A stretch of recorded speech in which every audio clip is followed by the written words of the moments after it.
नमस्कार। आज डिसेम्बर मास 19 तारीख गुरुवार। आज सुविचार निज उपरे विश्वास रख, तुम द्वारा ही सबु संभव। दुनिया रे एमिति किछि नहीं जहा तुम्हें करि परिबो नहीं। यही संकल्प नहीं तुम्हें आगे जाओ, सफलता निश्चय पाइबो। समाज आज एमिति हो जाय जे एठी सत पथगामी मनुष्य माने अवहेलित आउ असत पथगामी मनुष्य माने सम्मानित, किंतु यह क्षणस्थायी।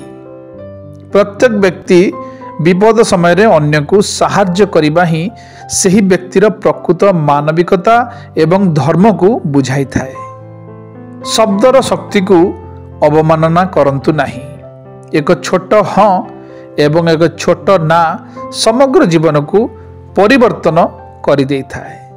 पतर झड़ुछि, फल भी झड़ुछि, गछ भी झड़िब दिने, रूप यौवन मलिन पड़िब समयर ताने ताने। मनुष्य दुईटी कारणरू संपूर्ण बदली जाय थाए। कहीं खास लोक जीवन को आसिले किंबा कहीं खास लोक जीवनरू चली गले। स्नान द्वारा शरीर, दान द्वारा धन, सहनशीलता द्वारा मन एवं सचोट पणिया द्वारा जीवन शुद्ध आउ पवित्र होई थाए। टंका उधार नेले रिलेशनशिप नष्ट हुए नहीं। रिलेशन नष्ट हुए उधार देई टंका मागिले। शुभ सकाळ, दिनटी आपणकर मंगलमय हो।